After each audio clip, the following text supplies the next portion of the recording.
aware, this is Africa Climate Week. It's a week where people across Africa are coming together to share stories of climate action, to explore possibilities, and to showcase novel and ambitious solutions. And this is all in the lead up, of course, to the big COP26 global climate talks, which are going to be held in my hometown of Glasgow, Scotland, in early November. Of course, we all appreciate, really, I think that Africa has contributed pretty little to human modification of global climate, but actually is probably the most vulnerable region to the resulting changes. And those threats really are to food, lives and livelihood. So the focus then is on people and on projects, and projects that are applying ingenuity really to solving climate-related problems. And what we're going to be showcasing, actually what we're going to be celebrating, I think to a large extent, are projects that have the potential to ripple the benefits through communities and through economies. And we'll hear specifically from 3 projects from 3 countries, one from Egypt, then from Kenya, and then from South Africa.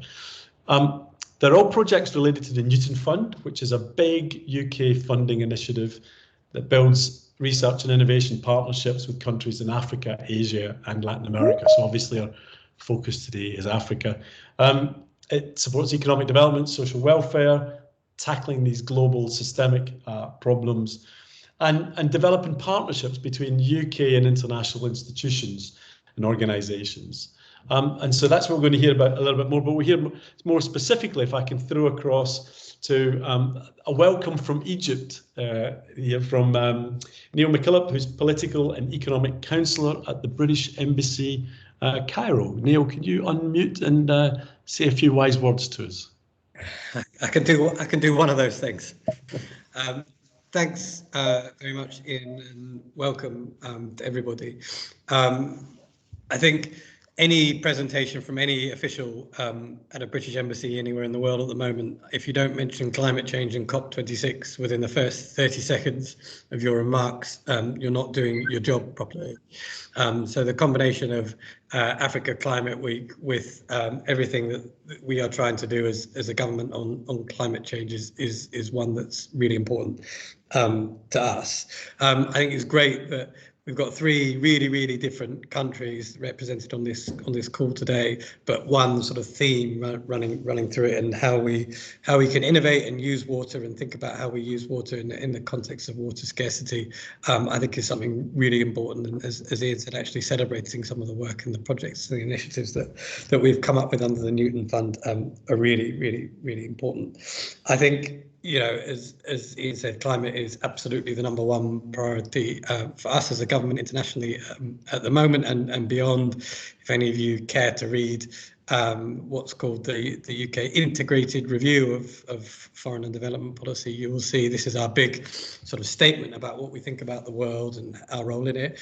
You will see climate change as the #1 threat that we identify, and that's quite a journey actually for British governments. That's not something that you'd have seen 10, 15, 20 years ago. So we have had a big sort of moment of awakening, and our ministers and the Prime Minister are spearheading sort of global efforts to try to bring some commonality to what we're trying to achieve. And at COP26, of course, we have the big objectives around agreeing ways to keep a 1.5 maximum temperature increase within reach. But I think what we're talking about today is a bit more the adaptation side. Of course, that's a big focus of COP26. But what can we do, as Ian said, in this part of the world, which is disproportionately affected unfairly by some of the effects of climate change that we've already seen. So I think I was encouraged by Ian at the start just to give some facts or figures or some provocations, including from the part of the world that I live in. So I mean, I think the first thing to say in Egypt is that we think that by about 2025, water scarcity will have got to about 500 cubic meters per person in terms of the amount of water per capita. And so that is pretty alarming in a country that's population is growing by about 2% each year. And so you have a context in which water scarcity is getting worse, and a population that is rising at a very, very fast rate. And so how you can come up with innovative solutions to manage water and manage the scarcity and ensure that it's clean and drinkable, I think is something that's really, really important. I think other sort of provocations, if you like, and sort of more globally, I think we're looking at contaminated water causing somewhere like 500,000 deaths each year, according to the WHO, and that by 2025, half of the world's population will be living in water-stressed areas. So there's nothing more, there is no more precious a commodity than water, and how we can manage that is of paramount importance.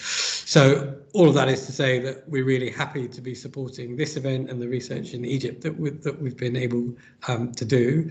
I'm told by Shahira that I have to thank all of the people that have made that possible. And so a big thank you to all of our partners, including the British Council, the Technology and Innovation Agency, and the Science, Technology and Information Fund. Thank you for all of the support you're giving to us on this really important work. This is not the end of the story. What we hope is through coming up with innovative ideas and projects that we can start getting them in the bloodstream of policymakers and make local interventions which make a difference on the ground. So thank you. I hope that's what I was supposed to say, Shahira. Thank you very much to everybody who's contributed to this. This will not be the last you hear from the British government on these initiatives and these ideas. We will be your partner and your supporter and your champion for a long time to come. So thank you very much. And of course, here in Egypt, the thing that of course we should say is that I don't think we can say Egypt will host COP27. I think we can say Egypt is extraordinarily likely to host COP27. So it will be a big feature just of our work now, but making sure that there's a legacy from COP26 and that we work in partnership with the likely next presidents of the Conference of States Parties. So it's important because of the context here on the ground, but also politically, we have a government who wants to work with us and that we're keen to work with. So thank you very much indeed. I hope that's useful and interesting. All the best for today, and thank you again.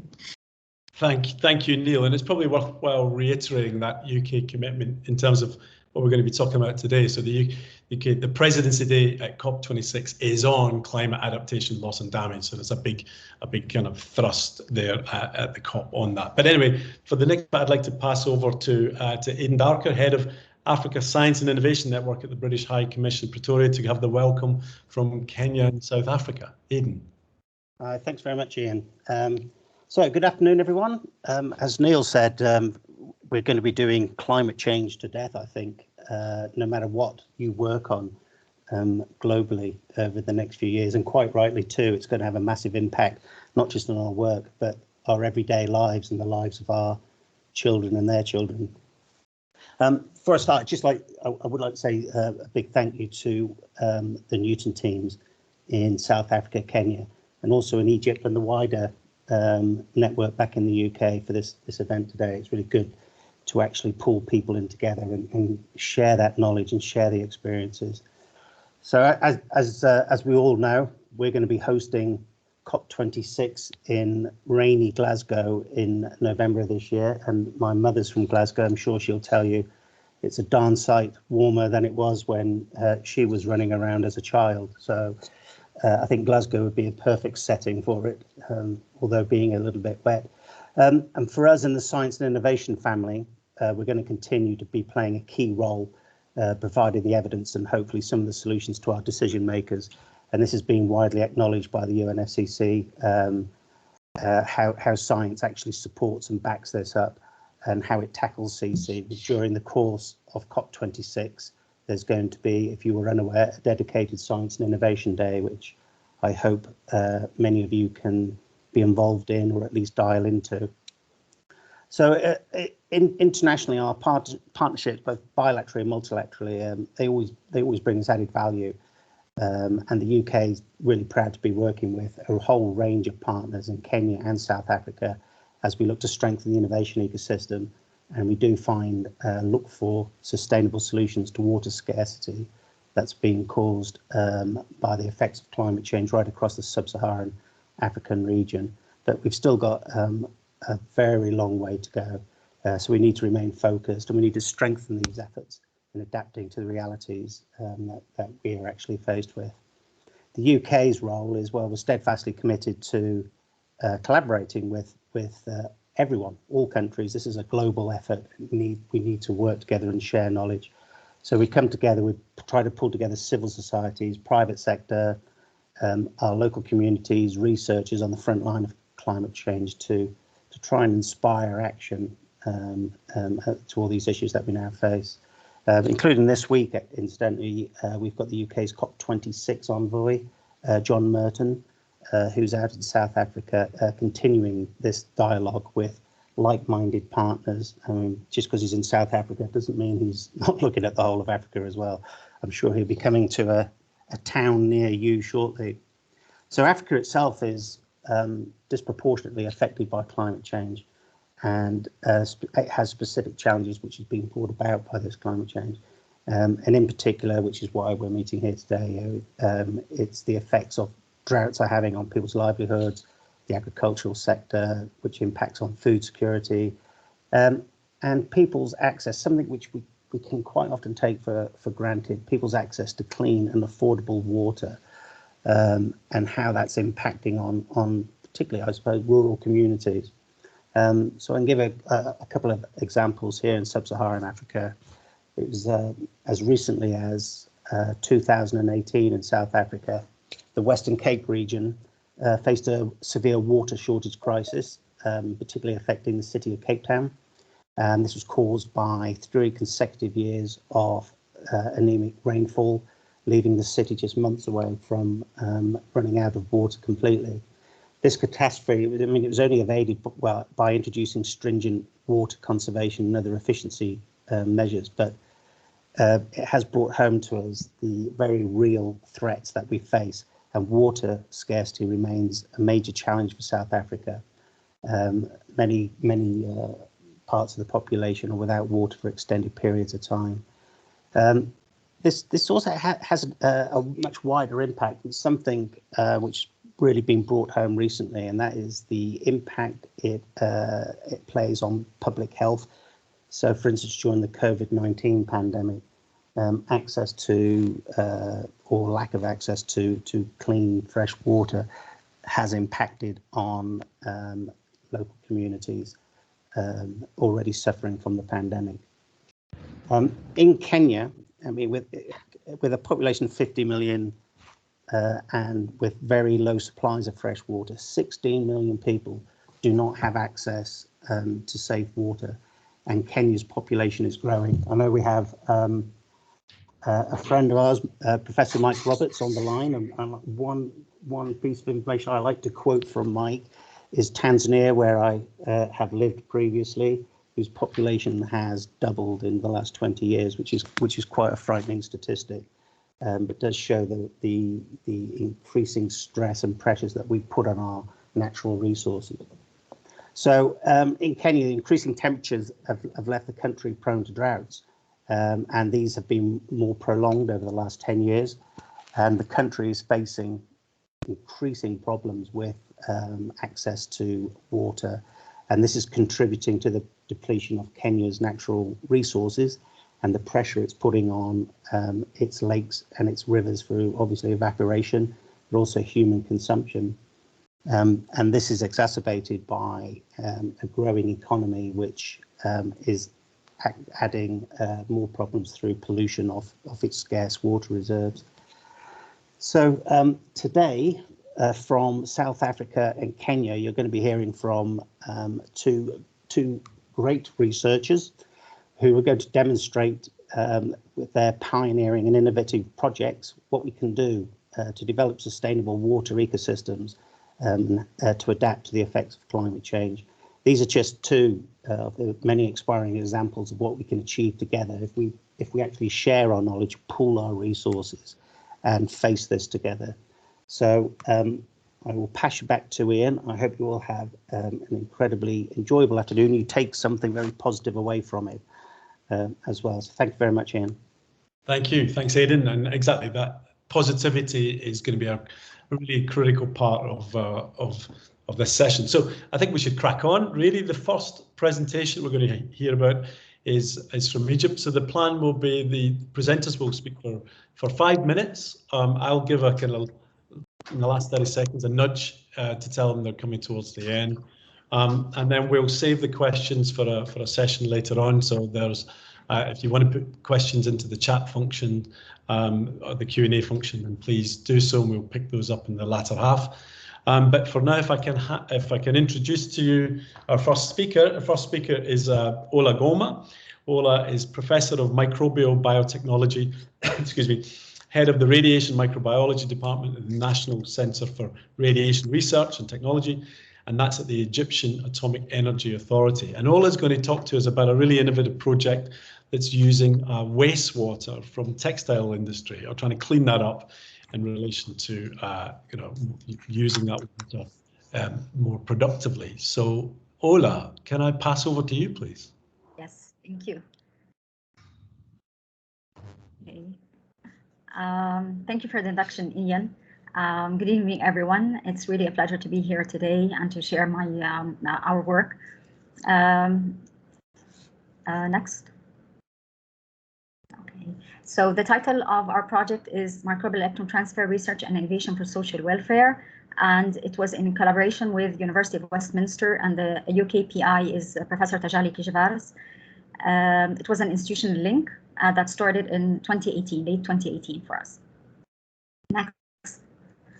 As Neil mentioned, Egypt is currently facing a huge water crisis, and the water has dropped mainly due to exponential increase in population. So the population increased in 1960. It was about 27 million and increased to over 100 million in 2020. Along with the climate change and economic growth, it's an understatement to say that we do face an issue that has affected the agriculture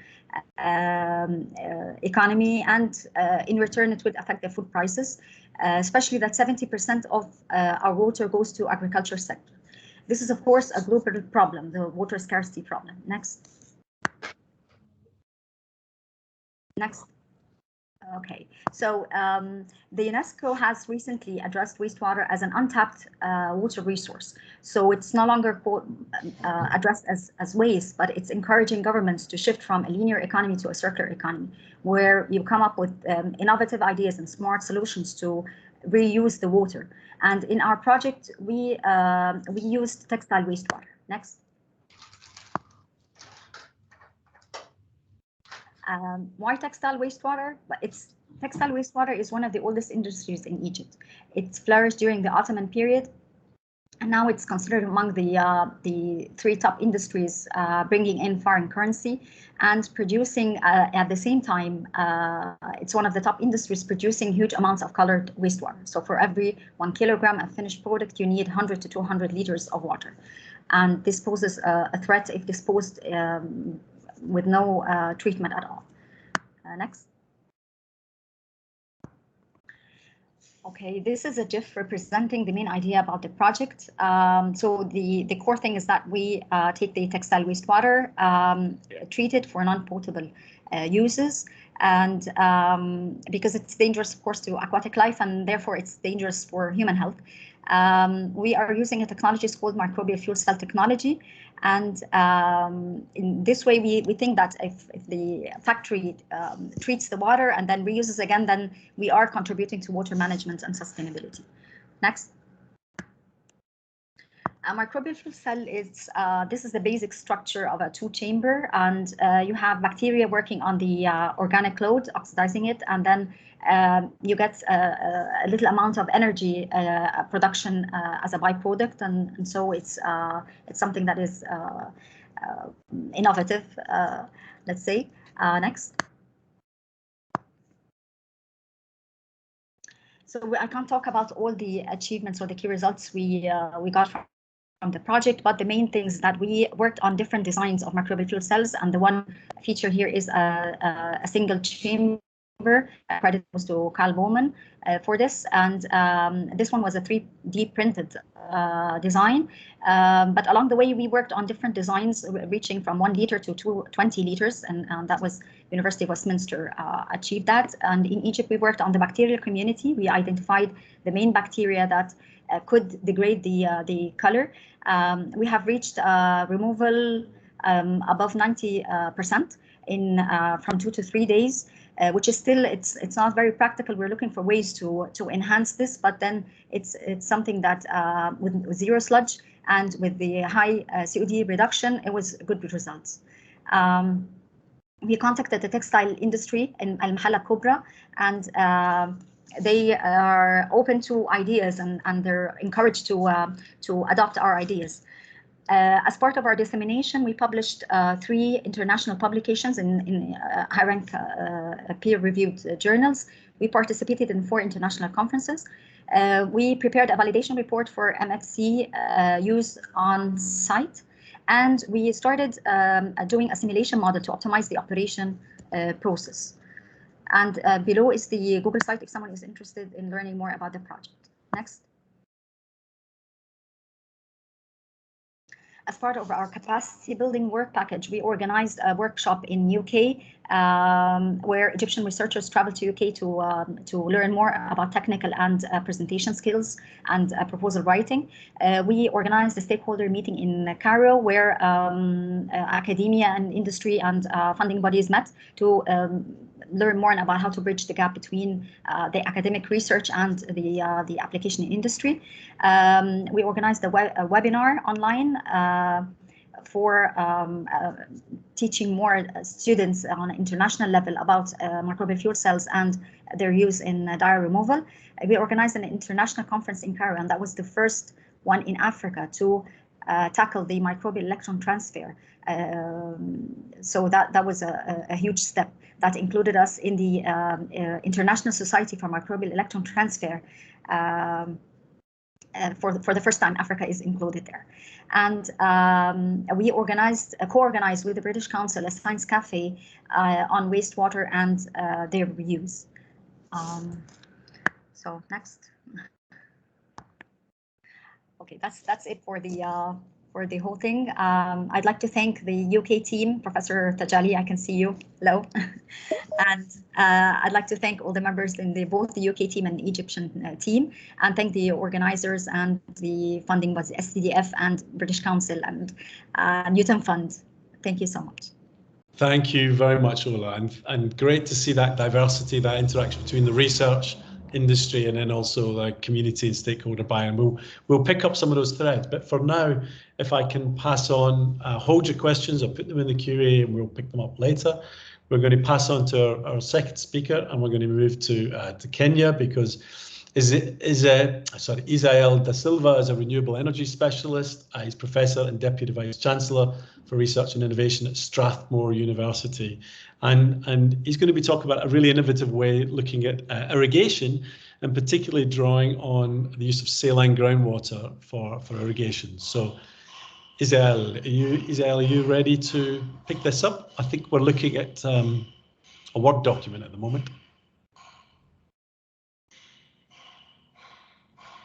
Oh, you're muted as well. You're being very good etiquette, but we need to hear you. I am now unmuted. Thank you very much. And I'm just waiting for my PowerPoint presentation. Before I go there, Strathmore University is the only university in Africa which is zero carbon footprint. We have our own solar system, 0.6 mega, and we produce power for us, and also we dispatch power, extra power, to the utility through the feed-in tariff. So our kids, they know they are studying in the greenest university in this continent. So yeah, okay. So the project is with the funds from Newton Utafiti, which means research, and we were working on the issue of the water desalination. one of the things which was very good with this research is that allowed us to work together in a good team. We have as partners the university in Scotland, Edinburgh. So, and then also we are working with the KEFRI, which is Kenya Forest Research Institute, KEWI, which is Kenya Water Institute, and KAURO, which is Kenya Agriculture and Livestock Research. Because all of us are really concerned about the issue of deforestation and also about the issue of the how to handle the brackish water in Turkana, where we put one of the prototypes of the research, but also there are many other countries in Kenya where this problem is also prevalent. So we are very grateful to the British Council government for the support, and yeah, let's pass to the second slide, please. Yeah. So the summary of the project, the issue of food security, of course. If you do desalination and then you do some smart irrigation, you can get better food. And also, one of the use of the fresh water that we were getting from the desalination system that was installed in Turkana was for watering the seedlings for trees. You should know that Kenya has only 7% coverage of forest coverage. And one of the hopes of this country, of us who are working on the issue of the SDGs, is to increase at least to 10% this coverage. Uganda, our neighbor here, they have more than 25%, so we have to pull up our socks on that. Yeah, so next slide, please.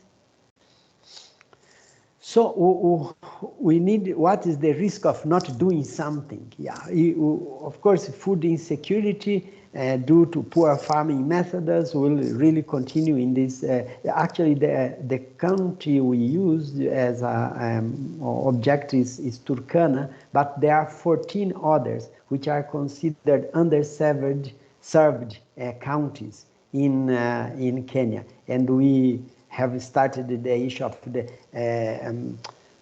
going back and giving those counties the ability to design their own county energy plan. And this is a beauty of this project, that Newton Fund gives us the funds. We team up together with the group, with the university in the north, and we got the thing done. But then it's not that it ends there. It actually made us to be a lot more aware of what can be done in other areas. And in fact, just breaking the news, we got another grant, and we are bringing in another institution called Lake Turkana Basin Institute, and we hope to do a lot more. Next, please. Next slide. All right, so continue. So the interesting thing is that KEFRI, the Kenya Forest Research Institute, already had a solar thermal desalinator, and that we improved a bit, and then together we installed it in Turkana, in Lodwar, and it was tested positive, that it was helping the nursery trees I mentioned there. And another issue that was new was using some super absorbent polymers that could retain the water there. And just like our professor in Egypt, we also managed to get to publish a paper in a peer-reviewed journal called Agriculture Dryland Journal. And yes, it was one of the success of these projects. Next, please.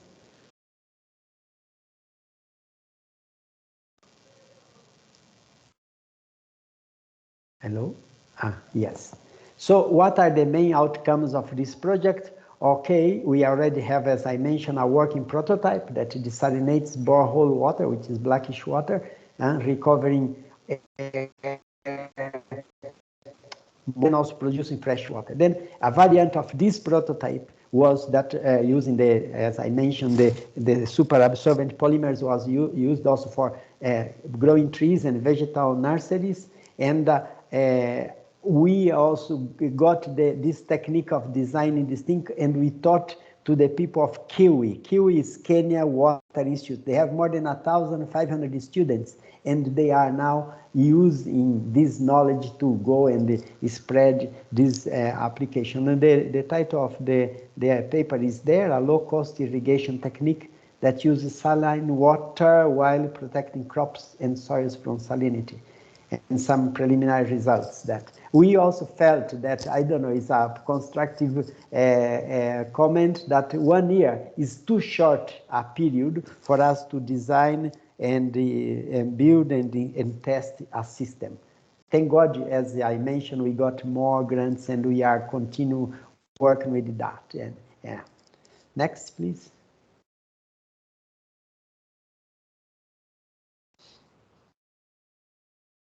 Okay, so key results, 6 Kenya young researchers received extensive exposure to this training. Yeah. Then also we did 2 disseminations workshops held in Kenya, one in Lodwar, another in Nairobi. We had a bit of problems with the COVID because, of course, we couldn't travel much, so we had a lot of deferred activities and travels.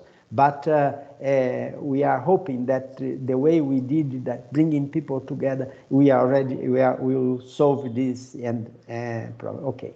Then a demonstration of the integrated desalination and irrigation through capture in the soil by these polymers exists, and then it is being used as a practical tool for the training of people.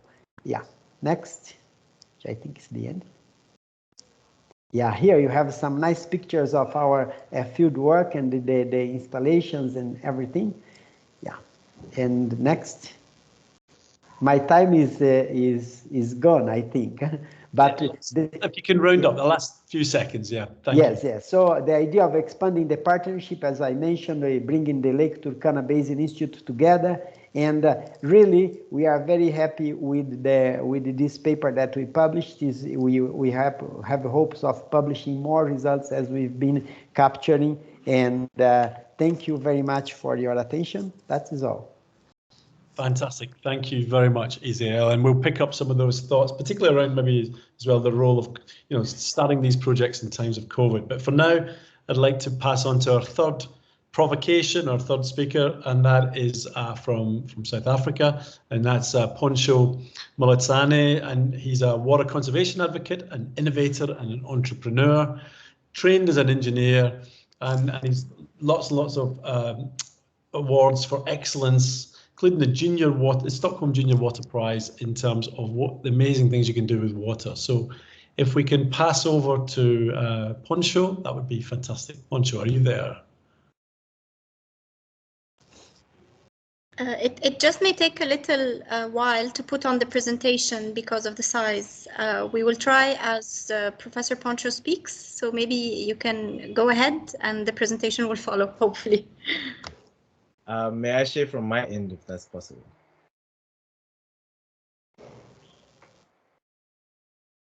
I think you can. Yeah. Let me do that.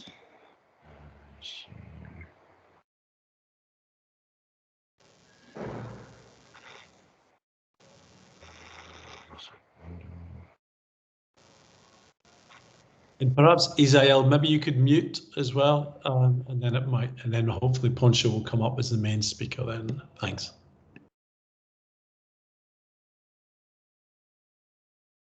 Okay.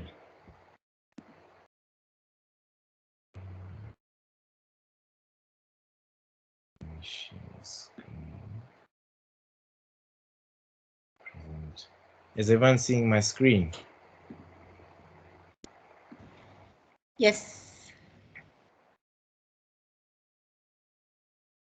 Okay. I'm just going to Yep. that. That's fine. No. Yeah. Okay.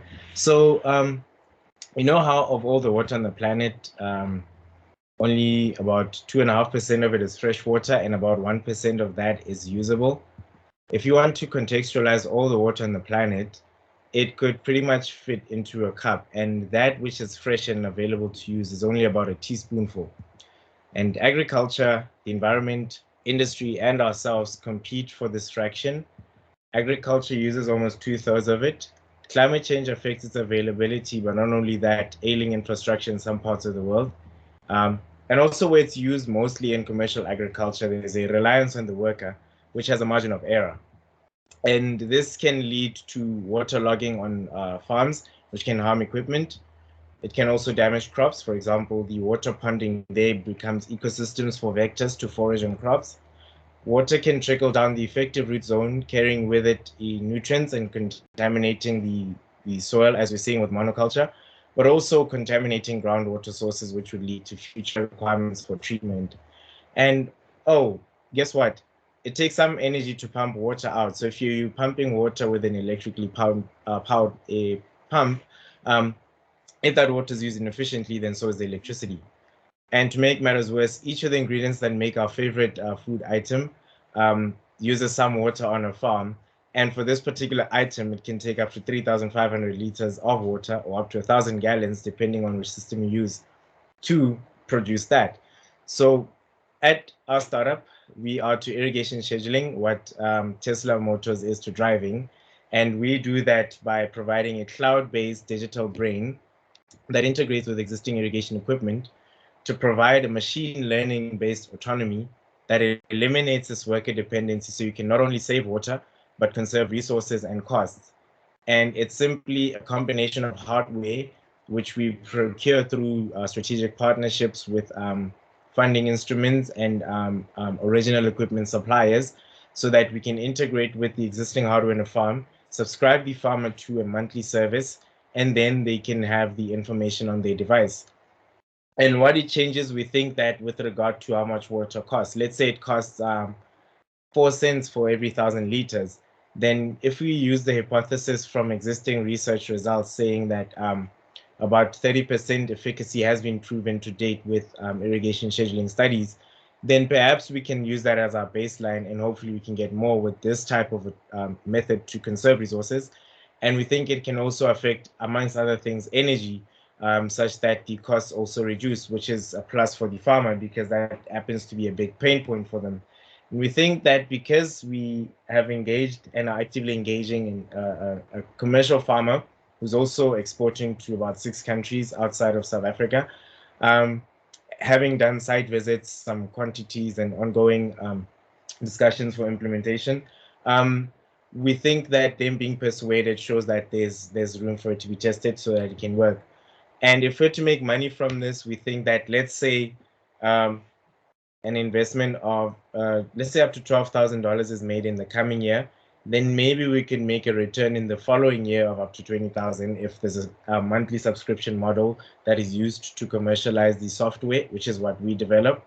And we think that we'll win because our software is designed to be agnostic of the type of equipment that is there, as opposed to our very strong competitors. And we think we'd rather partner with some of the equipment suppliers whom we'll share synergies with. And our team is quite capable. For instance, we've got advisors who are also agribusiness experts in the Southern African development community. We've also got researchers who are helping with the agriculture-based research aspects of the project. Myself as a water conservation advocate and innovator, and also entrepreneur. We've also got marketers who are helping us communicate the technical aspects of the product or the project. In other words, communicating the science without too much science to a broader audience. And lastly, the programmers who are basically making the machine learning platform work. And all of this is fostered with support from various organizations, including the Royal Academy of Engineering, who through the Newton Fund, we were able to get support in developing our business through high skills quality training. And so far, we've won numerous awards as an idea from as far back as 2015, since when I was a student. And after graduating, it's been recognition after recognition, including in the Global Clean Tech Innovation Prize, which is why we identify as a clean tech organization. And like I said, we've been in programs like the LIFT program, but also the International Tech Hub Network, which is a an initiative of the Department of International Trade from the UK. And also we're a beneficiary of both Technology Innovation Agency and Water Research Commission's initiatives, as well as the Clean Tech Open, where we were finalists in a American-based competition that was ongoing and is still ongoing until now. And we think that from our pilot, we can maybe approach commercial entities so that we can deploy at least 5 of our product just to see how it responds in the market. And all we're going to ask from there is participation at a fee for early access so that we can improve the data resolution of water use in commercial agriculture, whilst we're making water use autonomous and efficient and to have an impact. We think that we, as a water conservation advocate, I think that we should digitize each liter of water to ensure sustainable management of water resources, to promote sustainable use of energy where crops are produced and maintained, to promote sustainable human settlements, and to promote sustainable production and consumption patterns so that we can save water to save ourselves. Thank you. Thank you very much, Poncho, and I can see why you've had such success, and also I really like that you bringing out the importance of communication as well as that really multidisciplinary team. So now, folks, what we're going to do is we're going to have a panel discussion with our 3 speakers around these kind of key topics for about 20 minutes, and then we'll throw it open to the Q&A. So as I say, if you have questions about a particular project or a more general question that you'd like some feedback on, and it could be about the Newton Fund as well and how that's been working, please put it into the Q&A and send it in, and we'll deal with that later. But for now, I think I'd kind of just like to maybe go to Ola and then Isel and then Poncho around some general questions. And the first one, I guess, is about challenges.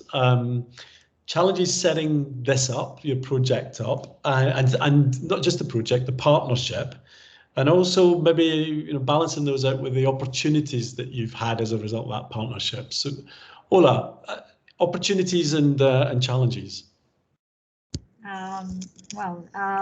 Opportunities that the fund provided by Newton Musharrafa was really a great opportunity to continue working with the UK team.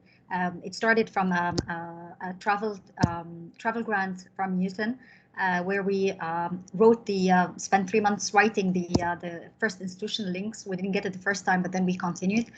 And so the challenge of getting the fund was it was difficult, but it was worth it. The challenge of the COVID-19, that was a huge thing that stopped us from continuing work with the factory, with the textile factory. But the opportunity was that having meetings online gave us a chance to work more and promote the idea, develop the idea more. So basically, these are the challenges and the opportunities. Working with people from the industry, that was a huge opportunity. Not just to work in the lab, get results from the lab only and publish manuscripts, but to get a hands-on, about the problems that the industry faces. So it was a completely different story than the one we had in the working on research and experiments and all that. So just to follow that very briefly, I mean, what was it that the UK partner, Westminster, wasn't it? What was it that they brought to the table that helped move things along a little bit? Oh, well, a lot, really. Yeah, the opportunity to learn more about microbial fuel cells, the designs, the different designs, that was their thing. There was a technique for isolating, characterizing bacteria. We learned that from them. And the art of writing proposals, winning proposals, that was something that I am really grateful to Professor Tajali Kishavars for teaching me that. He gets to get bits of science and other activities, and I think that won us the project. I'm very grateful. Yeah, unfortunately, science is that English-dominated world, and so we anyway, I apologise on behalf of that. But if I can pass on to Isel, and the same question really around what were the challenges setting it up and the opportunities around that partnership. And you mentioned COVID in your presentation. That gave you I know that gave you some specific challenges. Yes, actually, starting from there, we actually had a lot of deferred activities, deferred travels because of that. As you know, our partner is your university that in your country, Edinburgh. We had, again, this was a challenge and at the same time an opportunity because Demetrius is a professor there, and they are just genius of water studies, and they help us a lot. It was really, I think without them we wouldn't have managed to bring the issue of desalination to the level which is we have now in the country, because there's north-south and a domestication of, as it were, of the knowledge. And then another great opportunity for us was that once we got the Newton Fund, after being successful, yeah, you accepted our finances and everything, we got another support from the British government to develop a master's in sustainable energy transitions with the support of University of Cape Town. So it was just wonderful. You know, I began saying a little prayer to everybody in the British government every day. Yeah, so that was it. And then another issue that is nice is that we actually in Strathmore Energy Research Center, we got 2 counties as pilot for us to help them to develop the county energy program. And guess what? We had to show them what was the success we got in Lodwar, and then that could be replicated in the other counties. So this was a nice kind of, we didn't expect, but it helped a lot. Thanks. That's the first time I've heard a piece of advice of having a prayer to the British government. I think yeah. we always do that when we send our research proposals in anyway. So, but anyway, I can pass on to Poncho as well. That question of challenges, I mean, you had the additional challenges of trying to get investment, actually getting people on board. Talk us through that. So for me, that was more of a learning curve, because I've also learned to associate investment differently depending on the context. I mean, someone investing their time and resources into helping you see your project through could also be a way of looking at investment, especially if it takes you from where you are to where you can be. But nonetheless, in terms of opportunities, I think that especially when lockdown happened, I was doing quite a number of things. Like I was working as a project manager on a construction project for bulk water supply, and I was also a private maths and science tutor. So I was able to then actually introduce my learners to learning using like this platform, Microsoft Teams or Zoom or Google Meet or whatever. But other than that, I was able to also focus more on this particular project that I'm working on in terms of attending virtual versions of trade shows that the target audience I speak to participates in, and finding out more how they think, what they value, and what they appreciate, because that also helps translate the scientific aspects of one solution into relatable pieces of value that can be delivered to them. And once you're able to figure out those, which I've learned through participating in the Leaders in Innovation Fellowship, I mean, we're given high quality skills training on things like business model innovation, which helps you communicate your value proposition and deliver it using your channels and relationships with your stakeholders to your target audience, and looking at what it costs you to do that internally and how that translates to as a cost to the target audience. So participating in things like the Leaders in Innovation Fellowship, which is supported by the Newton Fund, has helped me explore opportunities and further clarifying my business model case, as well as I suppose maybe realizing that in focusing I can overcome some of the challenges that stop the project from moving as fast as I would like it to go. Yeah. So it's great to hear that, and I guess that's been reflected across the 3 talks really, that despite the adversity of the pandemic, it actually in some ways helped focus certain parts of the project. But one of the things that I'd like maybe to go back on is, to what extent is your project changing lives and livelihoods, and how is it actually affecting on the ground? And so perhaps you could bring out a little bit more about what your project's actually doing on the ground and how it's making a difference. Ola, should we start again with you? we haven't yet reached a stage where I can say that it can change, make significant change in the factories. But I'm hoping that with opening that dialogue with the factory, the owner is really interested and wants to you know, just implement something. He's starting to worry about the environment, and he doesn't want to you know, just dispose of the water in the sewer system like he used to do. And he's contacting me frequently for this, but unfortunately, as I said, because of COVID, we stopped working in the labs for a long time. But we are getting there, and I'm very hopeful that we can get another grant and continue this to do an upscale for the reactor or the microbial fuel cell that we designed first, or even to give him another alternative solution, something that is related to bacteria and bioremediation that is safe, because I like that. And if it's successful, he promised that he would let all other factories in that area adopt the same solution. Yeah. So. Can I just ask a follow up on that a little bit about within the research environment that you operate in, is having a meaningful change on the ground, is that becoming a more important part of getting the funding? Yeah.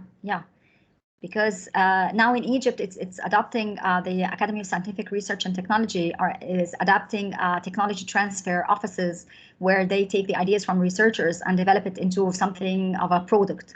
And startup companies are starting to be a side product of projects. And it's no longer just, you know, publishing research and all that. It's reaching out to really solve a solution, a problem. Find something that is practical, innovative, and something like the water problem. It's really huge, and it needs really focus. As I said, we were hopeful to get another grant and continue working on this. Yeah, I was going to ask. I'll ask in a minute about the extending it. But if Isiel's there, I think he dropped off. But if he's there, Isiel, are you there?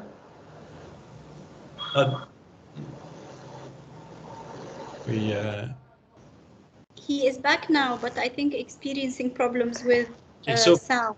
I'll drop out to Poncho for the same thing. Poncho, in terms of, you know, delivering on the ground, how's the project doing?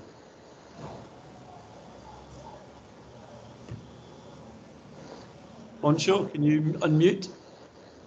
Okay. So I don't want to claim massive amounts of impact at this stage because that's not the direct focus. So because we are at experimental phase where we're trying to establish to what extent is our solution efficient with water use and water management, we think that because it's able to keep me occupied and a couple of other people, that helps create some level of employment amongst young people in our country. I mean, for one, we are affected on the continent by one of the highest unemployment rates. Other than that, commercial agriculture is a big player in urban systems in South Africa. For instance, it's not uncommon to see large tracts of land that are used for farming adjacent an urban area. And that makes sense from an economic perspective if you're looking at the logistical reasons for food production facilities being close to urbanized areas, because it reduces the cost of transporting goods. So looking at it from that perspective, we think that having a solution that addresses the water issue directly on commercial farms, which is in direct competition with human settlements, is a benefit in and of itself to society at large. But that's something we anticipate that we can establish from our research. Yeah. Poncho, just I'm a bit of a technophobe, and for other people on the call it might be. Can you just explain what you do with data? What do you do with the kind of machine learning data that actually ends up changing that water use thing? Just in very simple terms for an idiot like me. So what we basically do is, what we mean by autonomy is having Internet of Things devices on farms do the on and off switching of valves with data that they get from various sources. So it can be sensors that you already get on the market. It can be cloud-based satellite data that you already get from Earth observation services, that type of thing. And then that is fed into the model, which is what we develop and the user subscribes to. so that then the information can then revert back to devices on the ground to control water flow. Thank you. I understood that perfectly. Thank you. So let me switch to Isel, who I think you can hear is hopefully, it's about, and I understand I'm asking, you know, a one-year project about what the effects are on the ground, which is pretty ambitious. But Isel, what do you hope to be the action on the ground as a result of your project? You're muted, I think, still. Yeah, perfect. Now I'm unmute. Yeah, one of the things that I liked very much is that when you are given an opportunity like this of the Newton Fund, you move from A to B, and when you are in B, some other thing happens that you wouldn't if you hadn't got that fund to bring you to B. And this is exactly what has been happening to us. First, the partnership with Edinburgh was one. Then the partnership we had with the Kenya Forest Research Institute, we learned quite a bit about forest and the commercial forest, etc. Then the same with the Kerry, where we had the students that got interested in what we were doing and then kind of incorporated this thing in the teaching thing. So this shows how you can push the end of a project farther and farther. Yeah. And then finally is what I mentioned to you, that we began helping the counties. There are 47 counties in Kenya with the devolution, that they are the ones in charge of organize their own county energy project plan for 5 years. And in there, of course, we said for all the 14 counties where the blackish water is a problem, then we said, here is the solution. So it was really, I think, amazing. Of course, I complained because 1 year, as I mentioned, is too short a time to design, build, and test not only one system. We had 2 different systems, so it was short. And then COVID came and made it even shorter. But all the same, I think it was super positive, and the impact is being like extended farther and farther into the future. That's great. And could I just ask about how does the system work? Could you explain a little bit more about the irrigation system, how it uses saline water and gets rid of that? Okay, the one thing is that the blackish water or the saline water that you take from the lake, Turkana Lake, or you get from the wells.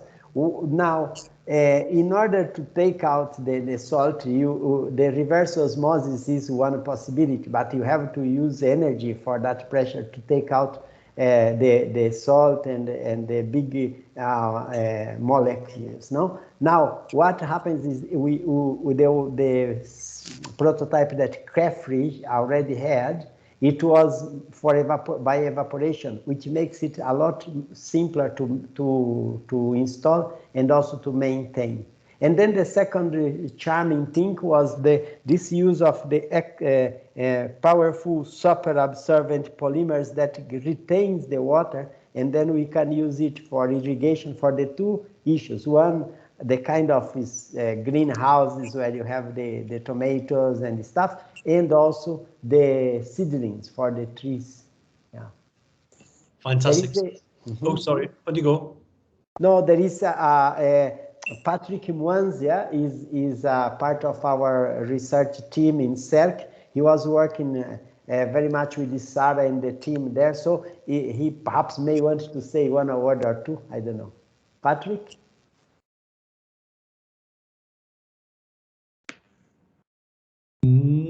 I'll tell you what, we might come back in the Q&A then. And okay. Yeah, quite right. Yes. So let me just, so for people, if you want to put in some questions, put it into the chat and we'll pick them up. So this is the last general kind of round robin question to the panel, and then we'll come to the Q&A properly.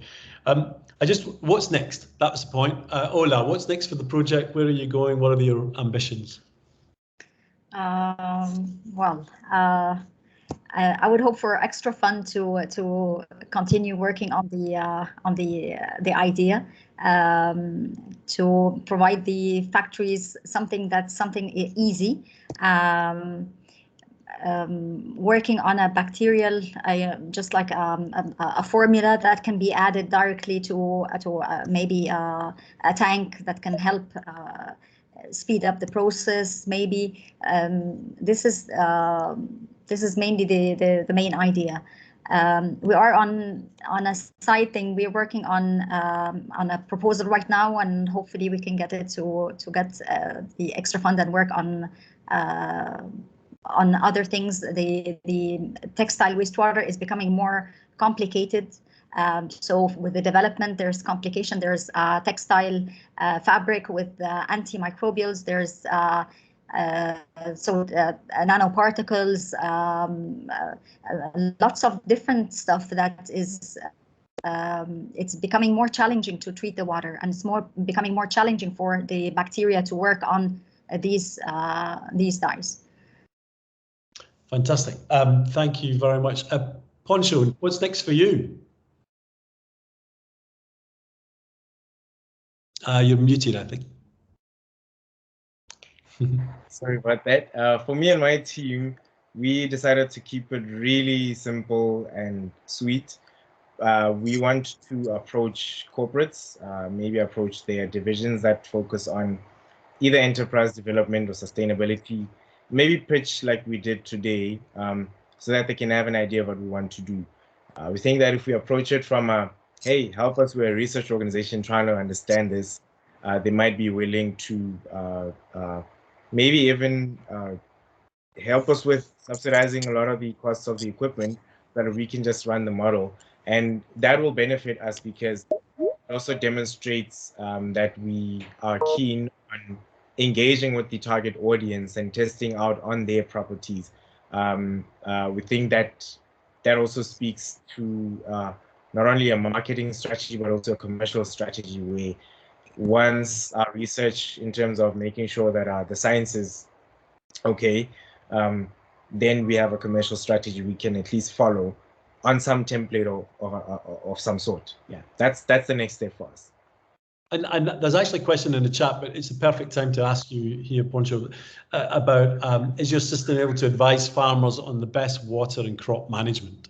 So that's I assume part of what the system does?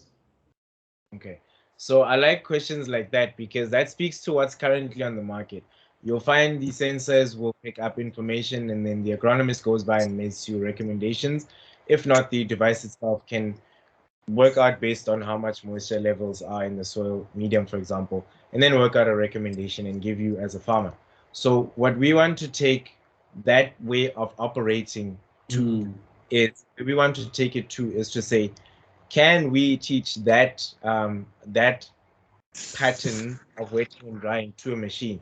Then from that, run it from a cloud-based platform like Amazon Web Services, which is built for scale, meaning you can replicate it on several zones. And then after doing that, then package that and use that as a means to be more efficient with water use. So in other words, it's saying that even though you may get a recommendation from what's already existing, sometimes as a human, there might be things that stop you from executing that. And it is one of those things that we, like I said, Tesla does this with driving, where they introduce self-driving cars so that you reduce accidents on the road, so that if you suffer from, say, narcolepsy, you don't get to put yourself and other drivers in harm's way. So in a similar sense, you can extend that way that we can teach computers to learn, so that we can manage water resources. And this way also the farmer can enjoy more time being the best farmer that they can possibly be, getting the right skills to help them manage and operate their farm, instead of having to do multiple roles where they might not be as effective. Great, yeah, thanks for that. And maybe you could talk to Ola and that connection of the machine learning in terms of the wastewater. Maybe that will help. But the last, Isiel, what next for your project? Well, thank God we already got some more money. So GCRF has given us some funds to continue. And also we because of this project with the counties, we got a little bit more of money also again from the British government, and we are we are seen as a very natural way of teaching these things to the counties. Yeah, some need more than others, but all of them somehow have problems. Yeah, you heard at the beginning when I think it was Aidan Daka told us that 16 million people live without safe water in Kenya. So this is a big problem, but for us researchers, is an opportunity. Yeah, so it's a future. Fantastic. I'm glad you're getting money from the British government and through GCRF. There is a question about GCRF. Mona in the chat says, asks about, can you shed more light on how you ended up with the grant? And that's a good question. Can you take yourselves back, Ola, first about how did it come about? Mm-hmm. Okay, you see. Izel, okay, on you go, Izel, you've started. I thought it was for me, I'm sorry. Ladies first, you know, I'm a gentleman. Okay. Well, the first thing is that I met Professor Tajali Kishevars in a conference in Rome a few years ago, and then we started talking about an idea, and we were looking for a fund, and it started with the British Council Travel Fund. That was the beginning. Then later we started the announcements about the institutional links came. So this is how we learned about the funding opportunities there. Yeah. Izel, how about you then? How did you come to hear about this? Get the partnership together? There is an interesting thing with CERC, Strathmore Energy Research Center, is a 6-year-old institution, but it has been doing quite well. We have trained more than 3,500 technicians and engineers, mainly on solar, in Kenya. So we became kind of famous-ish, as it were. And then what happens was that another small project on green hydrogen by a company from the UK called Stimology came, and then that thing became quite exciting in the Twitter and in the LinkedIn, etc. So we actually were invited to apply for grant. That's what happened, which is nice. No, yes. Pancho, what's your story?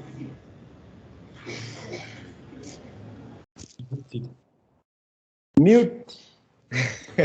For me to participate in the Leaders in Innovation Fellowship, there was an open call. So the nice thing that you find in South Africa is that a lot of government institutions do communicate online, and in a lot of cases through social media. So it's very easy to come across open calls, like the Leaders in Innovation Fellowship call was an open one. And I figured I have an idea that I'm working on. Let me try my luck. It's just unfortunate that because of lockdown we couldn't travel to the UK, but otherwise I would have spent a good few weeks in London. But yeah, that's but other than that, we've been engaging virtually since January, still ongoing. We participate in month-to-month mentor discussions with our individual members, as well as country group discussions where all the cohort members from the country are in one Zoom or MS Teams or Google Meet conference, and we catch up on some of the things that we've been getting up to, hold each other accountable, that type of thing. So it's yeah, that's kind of how I got into it. I just saw an open call. I applied for it. I put my best foot forward on the application form, and then now we're here. Well, that's what entrepreneurs do, I guess. So that's great. I noticed a question in the chat asking about partnerships coming on board. Shahira, you're sitting behind the scenes. Would you like to come on, and you've answered it kind of in the chat, but do you want to unmute yourself and say something about what you've said in your response about how people do it? Are you happy to do that? Yes, I'm very happy. Thank you for picking this up, Ian. So yes, I mean, Newton is set up to support partnerships, and we do so by providing the platform and the funding. And given that the primary partnerships happen through availing the awards and so on, that doesn't limit the opportunities for researchers and research teams to unfold that and multiply their partnership framework really. And it is through these networks and through these events, hopefully we had the better opportunity to do it face-to-face, that you create your own network and continue to expand. So whenever you think that there is an opportunity to work cross a team, cross a country. Newton is kind of complex enough to offer that.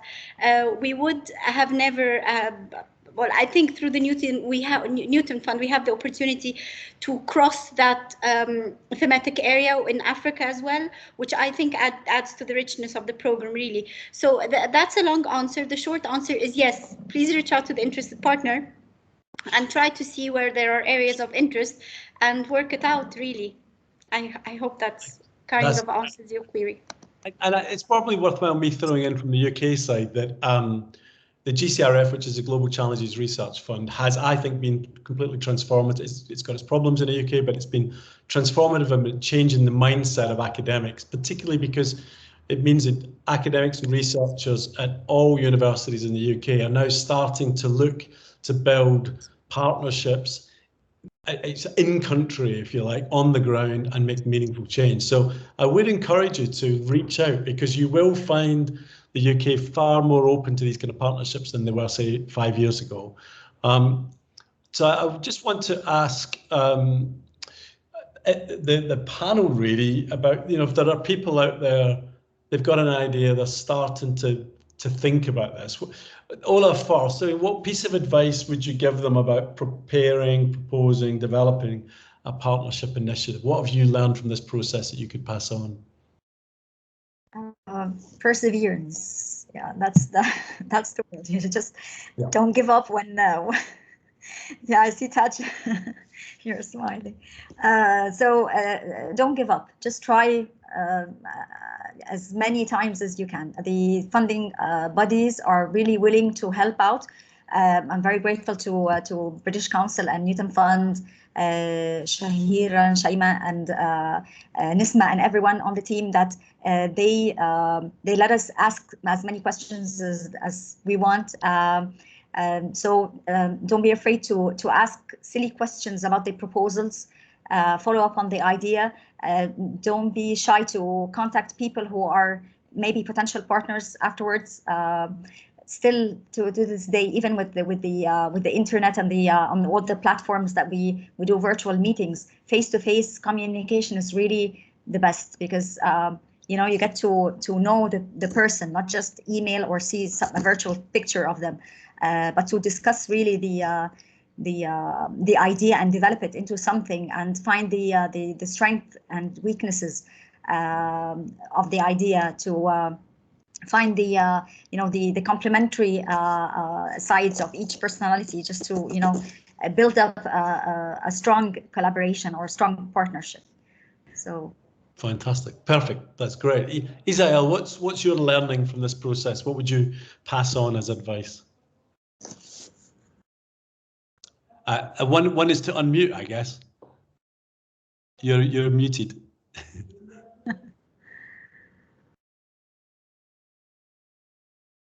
Here I am unmuted. Yes. So one of the lessons I learned is that whenever comes something interesting, you should go for it, even if the fund is not a lot. You see, doesn't really matter. We learn a lot with that. So I think the Newton Fund was a kind of a humble, think of say £100,000 and for a year. But when you look back, you see that the amount of good that came from this small project, this was amazing. So I would say, if the thing is interesting, just don't pay too much attention to the funds, you go for it. And we really do not regret at all. Yeah. Fantastic, thank you. And that reiterates my point that in the UK as well, research groups are actually not looking so much at the total value of the awards. It's actually the kudos, the credentials of working in these kind of projects. So I think that's the other aspect. And there's quite a lot of, if you look in the chat, there's quite a lot of details coming through about projects. And Poncho, I could see you advertising yourself shamelessly there. What's your advice? That's probably one of your pieces of advice, to get out and promote yourself. What's your other advice really for this? So yeah, to just put myself out there, I think one of the things that has worked out quite well for me is showing up. A lot of the times there are events, maybe by TIA or even Water Research Commission, inviting young people to come and give talks about their work in science and technology and innovation or water. I'd get us to show up, and then that's also how you get to put word out about what you do. And it always somehow works out because you get to find out about which calls are there, where to find information. You even get to appear in events like these and find more information coming to you, and you can even share it with other people whom it might benefit as well. So for me, showing up has been the most important thing that I've been doing. It's not possible to do it all the time. Sometimes all the events happen at the same time and you're like, which one must I choose? But it does help to always make sure that you're there. Thank you very much, and wise advice from all three. We're kind of into the last few minutes. I just wondered if Ola, Isiel, or Poncho had any other general thoughts that they wanted to mention. As I say, when you maybe were thinking of this, that you haven't had a chance to say yet. Anyone got anything that they'd like to contribute? Should I start? Yeah, please do. Okay. Yeah, we talked before about having some sort of a database for African researchers so that we can communicate. I mean, Pancho, I'm working on another project that has biosensors in it, so maybe we can, get things, get swap ideas or continue working or something. And I'm sure that many of the participants here, they would like to apply for a call with Kenya or South Africa. So having like a database for researchers, that would be good, because when there is a call out there, we don't know anyone. I think that would facilitate. That's certainly what you find in Europe, for example, lots and lots of these things. So I think that's a great idea. Anyone, Poncho or Isiel, any other final thoughts before I hand over to Shahira, who I can see is keen to get in? Okay, let me go first. Okay. There is something that is calling our attention as researchers and also people who want to get an impact in community, is a kind of a small revolution that is going on. I call it the 3Ds. There is the decarbonization, then decentralization, and digitalization. So like I saw Ola and Ponce was talking about the Internet of Things and artificial intelligence and etc. So this is becoming so commonplace that I think it deserves us to get a team. I would love to get in touch more with Egypt and with South Africa, Nairobi, Johannesburg, Cairo, and we gang up and we can work a bit on this 3D revolution. 3D revolution, that's a great one. Poncho, you're the youngest here, the new kid on the block, the new fancy technology. What's your last thought from you then?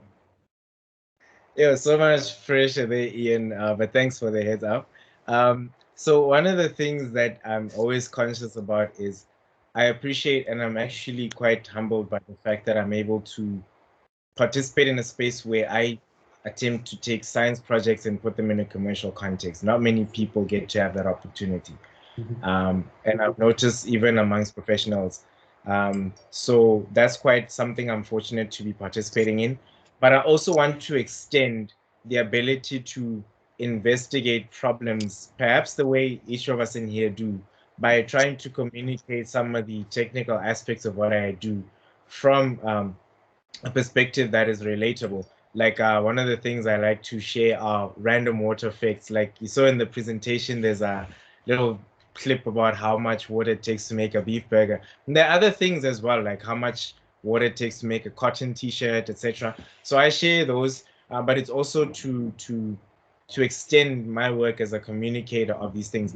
And I think that that's something as a collective in the scientific community, we should always think of at the back of our heads, to when we have this much knowledge, in order for us to contribute positively into the world, we also need to look at speaking the science without too much science, so that others who are not familiar with a lot of the things that we are aware of can relate, and it doesn't seem esoteric. Yeah, that's my final thought. Fantastic. yeah, science that isn't communicated essentially hasn't really been done. So I think that's a good point to finish on.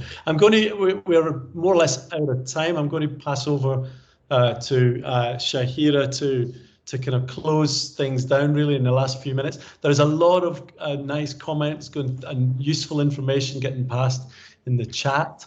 And so make sure you do have a look at that. I don't know if Shahira, we're going to be able to capture that and do anything with it, but can I pass to you and you can close proceedings? Yes, of course. Just before we close, I think there's a question from Professor Ragab. I don't know, it was an earlier one. So I'll just say it out loud, and then if it's answered, then we head off to closing. So his question was Dr. Isail, and he was asking, could you please elaborate more on the new irrigation system that uses saline water?